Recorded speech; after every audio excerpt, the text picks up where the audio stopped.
ବାବଦ ସ୍ନେହର ଛୋଟ ବଡ଼ ଭାଇ ଭଉଣୀମାନେ ଆଜି ହେଉଛି ପବିତ୍ର ଜାତୀୟ ଗଣିତ ଦିବସ। ଏହି ଅବସରରେ ମୋତେ କିଛି କହିବାକୁ ସୁଯୋଗ ମିଳିଥିବାରୁ ମୁଁ ମୋ ନିଜକୁ ଧନ୍ୟ ମନେ କରୁଛି। 2011 ମସିହାରୁ ଆମେ ପ୍ରତିବର୍ଷ ଡିସେମ୍ବର ମାସ 22 ତାରିଖକୁ ଜାତୀୟ ଗଣିତ ଦିବସ ରୂପେ ପାଳନ କରିଥାଉ।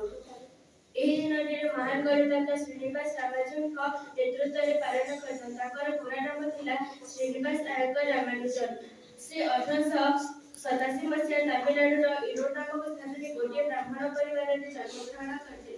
ତାଙ୍କ ପିତା ଥିଲେ କେ ଶ୍ରୀନିବାସ ଆୟର। ସେ ଗୋଟିଏ ଶାଢ଼ୀ ଦୋକାନରେ କିରାଣୀ ଭାବରେ କାମ କରୁଥିଲେ। ତାଙ୍କ ମାତା ଥିଲେ କୋମଲତା କର। ସେ ଗୋଟିଏ ଗୃହିଣୀ ଥିବା ସଙ୍ଗେ ଧାର୍ମିକ ମଧ୍ୟ ଥିଲେ।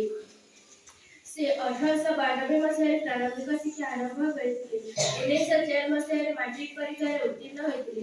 ବାଲ୍ୟକାଳରୁ ହିଁ ସେ ପ୍ରତିଭାବାନ ବ୍ୟକ୍ତି ଥିଲେ। ତାଙ୍କର ବୌଦ୍ଧିକ ଶିକ୍ଷା ହୋଇଥିଲା ଏବଂ ବୌଦ୍ଧିକ ବିକାଶ ବିଳମ୍ବରେ ହୋଇଥିଲା। ସାଧାରଣତଃ ପିଲାମାନେ 1 ବର୍ଷ କିମ୍ବା 1.5 ବର୍ଷରେ କଥା କହିପାରୁଥିଲେ, କିନ୍ତୁ ତାଙ୍କୁ 3 ବର୍ଷ ହୋଇଯାଇଥିଲା ସେ କଥା କହିପାରୁନଥିଲେ।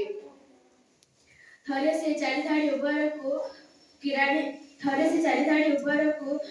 କିରାଣୀ ଦେବା ପାଇଁ ଯାଇଥିଲେ। ସେଠାରେ ତାଙ୍କୁ ଗୋଟିଏ ଟେବୁଲ ଉପରେ ତ୍ରିକୋଣମିତିର ବହିଟି ରଖାଯାଇଥିଲା ଦେଖିଲେ। ସେ ସେହି ତ୍ରିକୋଣମିତିର ବହିଟିକୁ ନେବା ପାଇଁ ଚାହୁଁଥିଲେ।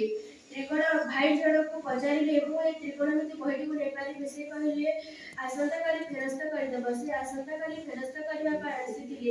ତାଙ୍କର ପରିହାସ କରିବା ପାଇଁ ସେ ଗୋଟିଏ ପ୍ରଶ୍ନ ପଚାରିଥିଲେ। ଗୋଟିଏ ବୃତ୍ତରେ 20 ଲିଟର ଅର୍ଥାତ୍ ଗୋଟିଏ ସମବାହୁ ତ୍ରିଭୁଜର କ୍ଷେତ୍ରଫଳ। ସେ ଏହି ଉତ୍ତରଟିକୁ ତାଙ୍କ ସିଲଟ ମାଧ୍ୟମରେ ମାତ୍ର 4 ଧାଡ଼ିରେ ସମ୍ପୂର୍ଣ୍ଣ କରିଥିଲେ, ଯାହାକି ପୁସ୍ତକରେ 2 ପୃଷ୍ଠାରେ ସମାଧାନ ହୋଇଥିଲା।